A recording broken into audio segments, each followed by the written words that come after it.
So my name is Hetty The Entrepreneur, and I am an entrepreneur's entrepreneur.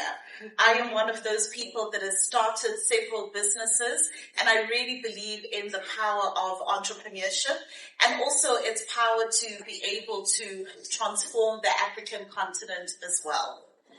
When I heard that the title of today's or this conference throughout this weekend is the Dream Conference, I thought, oh my goodness, what an apt title.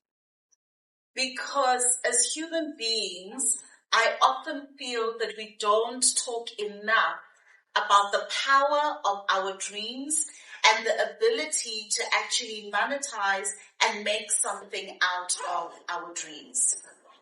There's something that happens in the process of adulting that causes us to kind of give up on our dreams along the way. It's so interesting when you look at a young child and when you ask them, what is your dream? What do you want to be when you grow up? They're bright-eyed and bushy-tailed. They'll tell you exactly what they want to be. I want to be a pilot. I want to be a medical doctor. I want to be an air hostess.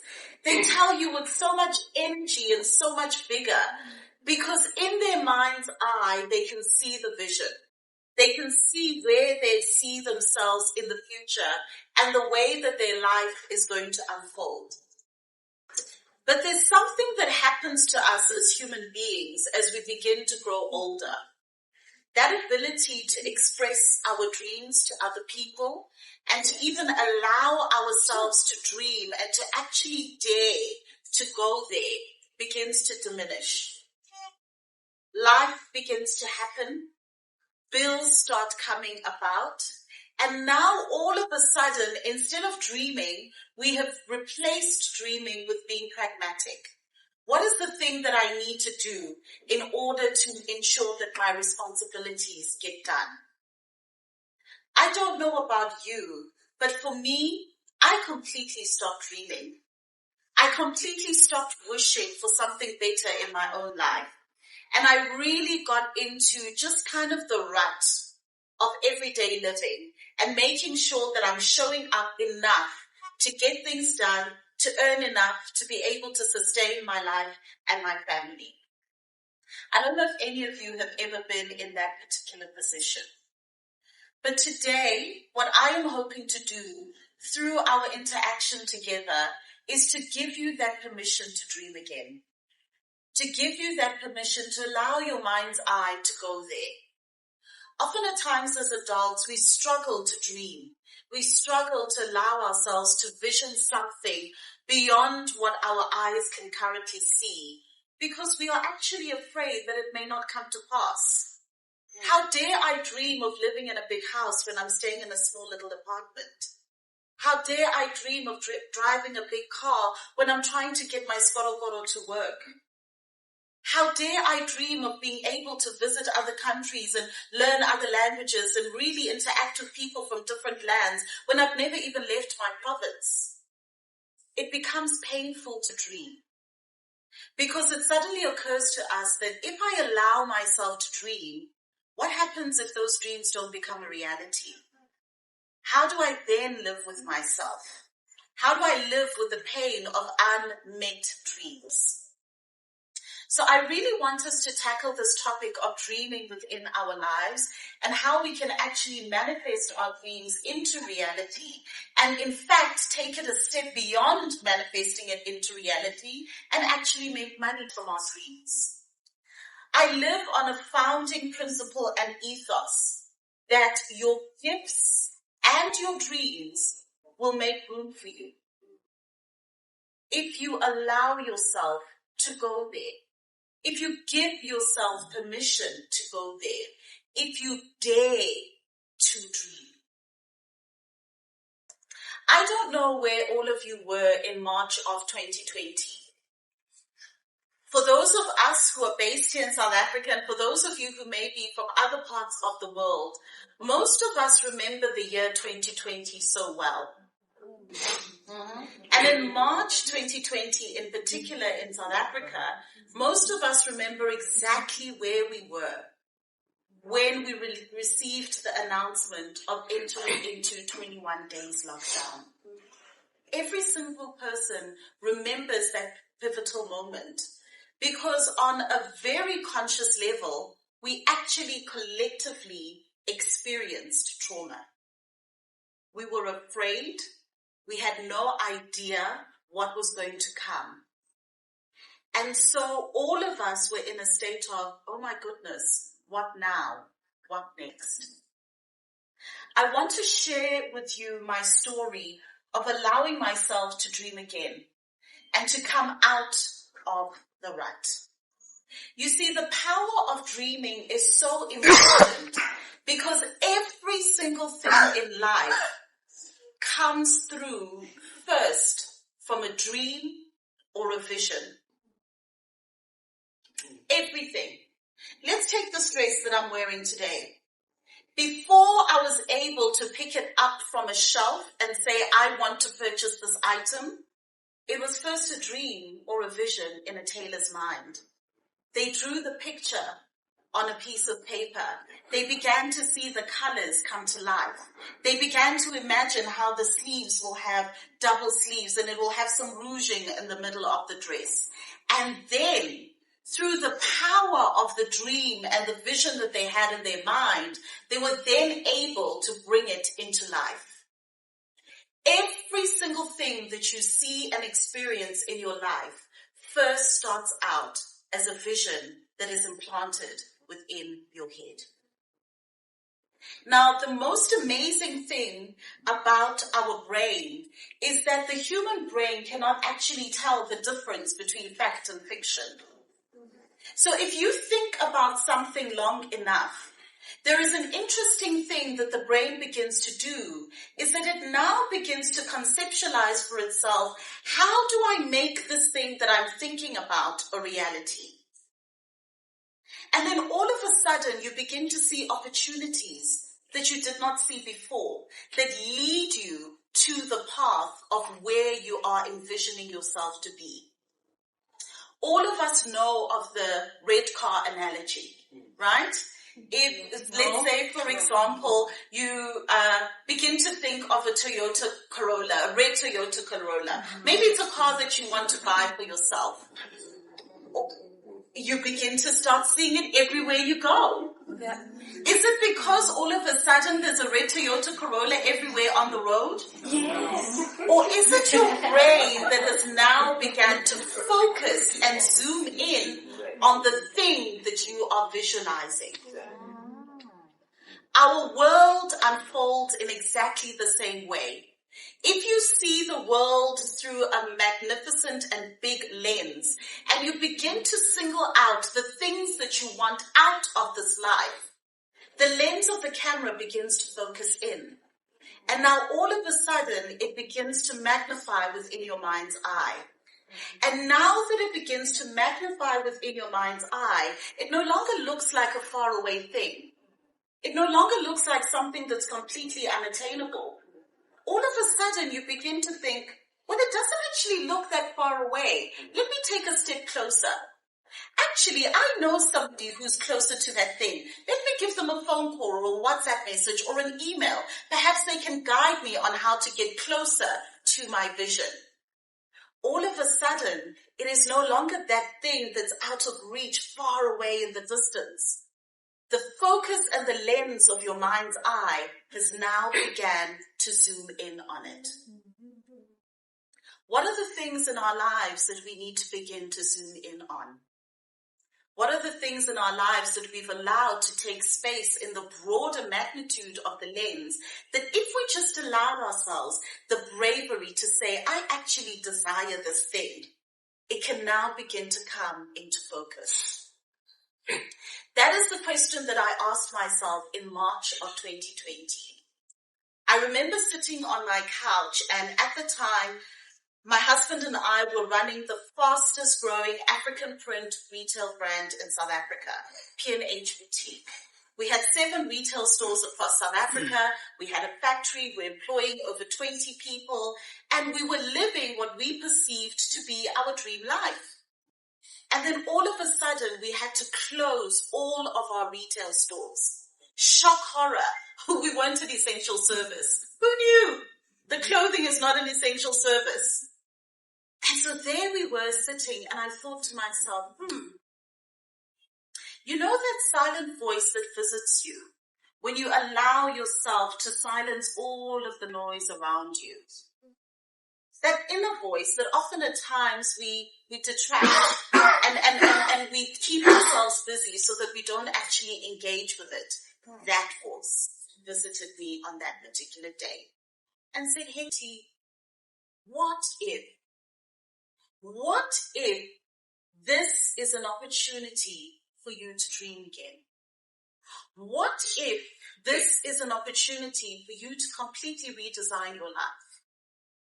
Hetty, there's a question that I want you to answer. And if you answer that question, it will unlock any door that you want to walk through. And so today I want to ask you that question. And that question is, if time and money were not a factor, what would you be doing with your life? If time and money were not a factor, what would you be doing with your life? What time would you wake up in the morning? Would you wake up with an alarm clock? Or would you be woken up by the birds chirping outside? Or would it be your child that wakes you up? Mommy, Daddy, come, let's go play.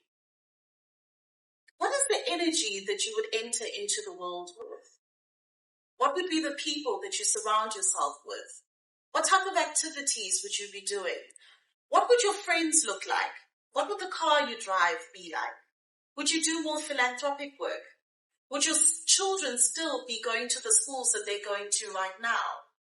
Would you be able to afford the medication to send to your grandmother? Would you be living in the neighborhood that you're living in right now? Would you be doing more charity work? Would you be more active in church? Would you be traveling more, learning new languages? What is the thing that you would do as your service to humanity, to your family, to yourself? If time and money were not a factor, what would you be doing with your life? So in March of 2020, that's what I did. I sat down and I began to explore. If time and money were not a factor, what would I be doing with my life? And what I realized is that I want to be able to use my voice to impact people, to change lives, to transform people, to help them to believe in the ability of what already exists and lies inside of them, to build their dream lives. I want to help people to be able to build and monetize their businesses. I want to be able to do a business that allows me to travel all over the world. A digital business that is not confined by space and geography. I want to be able to earn in multiple currencies. If I am a child of this world and I have dominion over the world, pray tell, why am I only earning in South African rands when all the currencies of the world are available to me? That is the conversation that I began to have with myself. That is the conversation that began to happen when I allowed myself to dream again. And by allowing myself to dream again, we closed all our retail stores, closed our factory, and closed the dream that we believed we were living, in exchange for the dream that comes when time and money are not a factor. I began to realize that in order for me to be able to do this, I want to be a business and monetization coach. I want to impact the world. And so in March of 2020, I took my smartphone, I switched on my smartphone, went onto Instagram Live with my 200 followers, and I went on live and I said, "Hi, Monetise. My name is Hetty The Entrepreneur, and this is my first Instagram Live. I don't know what I'm doing, but I believe that my gifts will make room for me. I am passionate about impacting lives and helping people to really live their best lives through building the businesses of their dreams. And I am going to do an experiment. For the next 12 months, every single Wednesday at 6 o'clock, you will find me here on Instagram Live, and I am going to teach you the knowledge that I know, trusting that my gifts will make room for me." After a year, what began to happen was I started getting inquiries from people. "Hetty, thank you so much for the class that you taught. How much is your mentorship session? I really need some one-on-one time." Hang on, what's going on? Could it be that my gifts are making room for me? Could it be that somebody wants to pay money that they have worked hard for in exchange for the knowledge that I have? You see, one of the most amazing things from that particular quote is that your gifts will make room for you and place you in the company of great men. It will open doors for you that you never ever imagined. Today, as I stand in front of you, about 3-4 years later, we are running a fully fledged monetization agency. We've got mentees, we've got corporate clients. I get to speak on stages like this and impact people. And I am able to literally design the life of my dreams. Now, why am I sharing all of this with you? It's not because I'm the bomb.com. I'm just a person who dreamed one day and switched on their smartphone. And all of a sudden, my gifts made room for me. I don't know what has led you to this conference today. I don't know that dream that is in your heart that is just scratching away at you, but you keep ignoring it because it's so silly. And it's such a wild dream. And how dare I even consider that thought? I don't know what it is for you. Maybe it's to start a business. Maybe it's to speak up a little bit more in those board meetings. Maybe it's to apply for that particular job. Maybe it's to show up better as a parent, as a friend, as a colleague, as a spouse. I don't know what that dream is, and it doesn't have to be some huge fanciful dream. A dream is a dream and it matters. It doesn't matter how big or small it is. But what I am here to tell you is that if you make the decision to take your dreams seriously, they will make room for you. And not only will they make room for you, they will actually pay you, and you will be able to monetize your dream. Somewhere out there, you have a knowledge, skill, or talent that somebody is willing to pay for. Does it take work? Absolutely. In fact, it takes you trembling towards your dream. It takes you stepping out of your comfort zone into your courage zone. It takes you doing things that you never ever thought would be possible and showing up in spaces that you never would have done on your own accord. But I want to remind you today that you are absolutely worth that trembling and shaking towards the direction of your dreams. My mother-in-law once said something to me that stuck so profoundly with me, and I constantly just think about it. And she said, "Let it never be said that we walk this earth and did not leave a footprint. I don't know what that footprint is for you, but whatever it is, let it never be said that you walked this earth and did not leave a footprint.